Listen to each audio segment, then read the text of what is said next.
Hello, it's Gordon here. Hope all is well with you.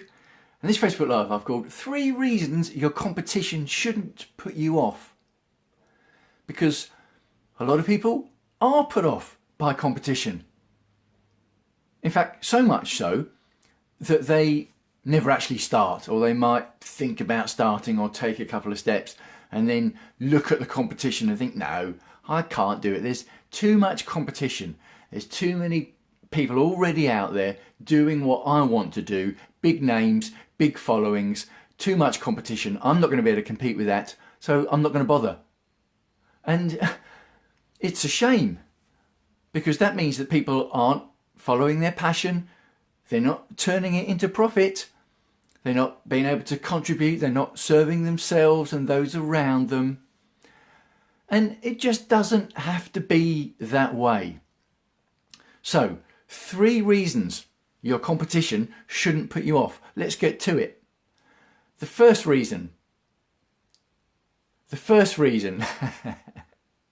your competition shouldn't put you off is competition shows that there's a market.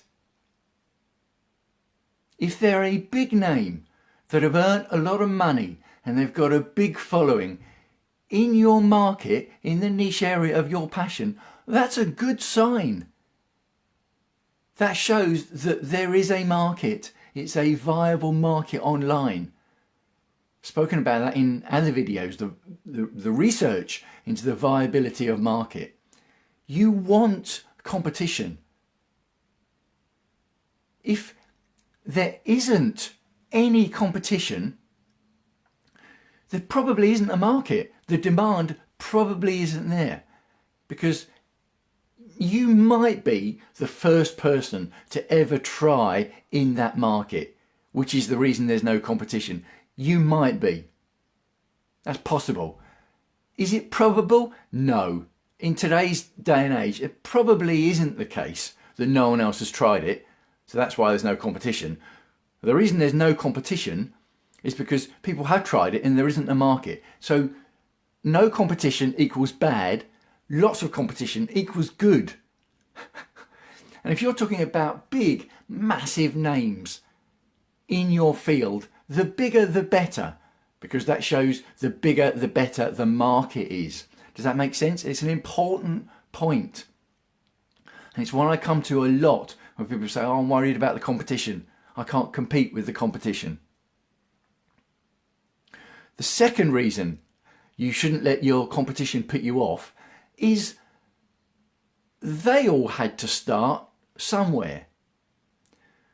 So if you're thinking, oh, I'm just starting out, I can't compete with everyone else. Well, where do you think they were when they started out? If they've got a massive big name and a massive big following, they didn't always have that. They started out with no name and no big following. Now, some people might say, yeah, what about children of famous celebrities, children of famous musicians? Yeah, okay, they started out with a name.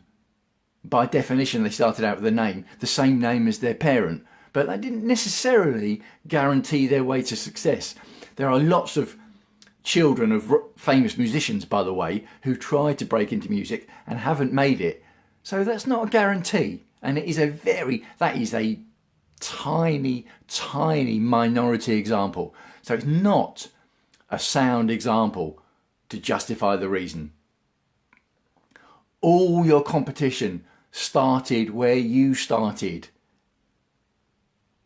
So that's a second massive reason your competition shouldn't put you off.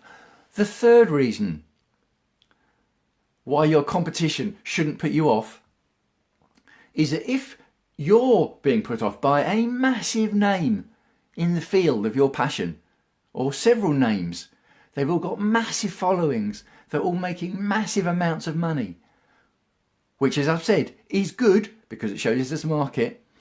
They started where you started, and if they're up there, guess what there is down here? There's a gap that you can walk right into. I'm telling you, because the people at the top, their message will have got more generic, the bigger that they've got, and maybe more diluted and less personal interaction. If you think of someone massive up at that name, up at that level, with a huge name and a huge following,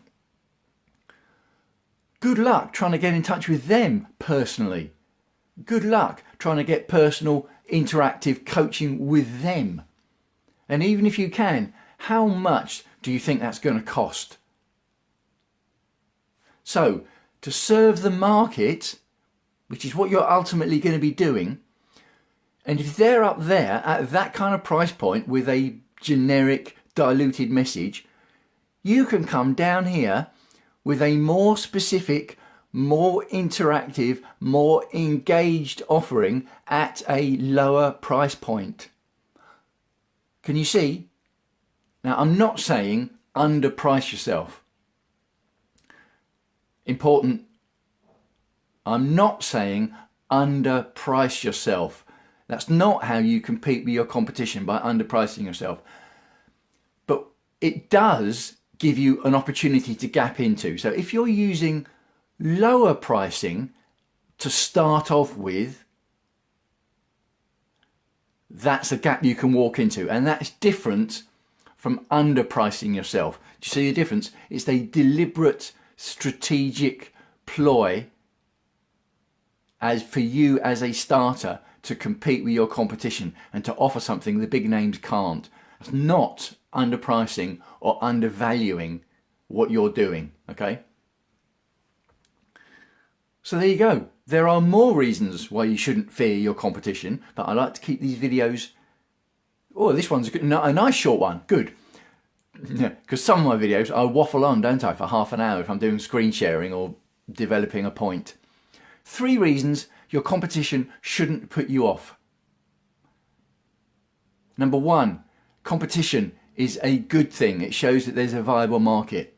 Number 2, they all had to start where you starting.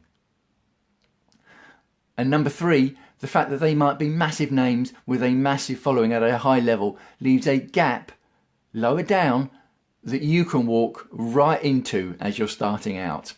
So I don't want to hear any more of, oh, I can't do it, there's too much competition, I can't compete. Well, yes you can.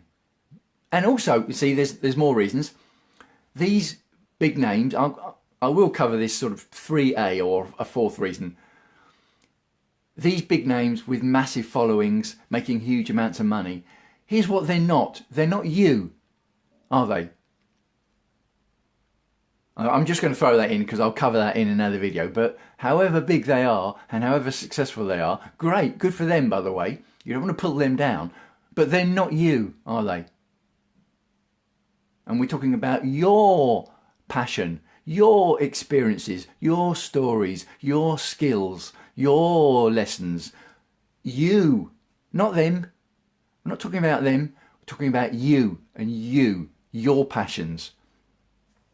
Right, hope all is well with you. Let me know what you think. Leave a comment below that video. Have you ever been put off by competition? Or are you put off by the thought of competition? And what do you think of my 3/4 reasons that you shouldn't be put off by a competition? If you like the message, hit the like button. I would appreciate that. Helps me share my message further. Hope all is well with you. Wishing you, as ever, health and happiness. And I will speak to you again tomorrow.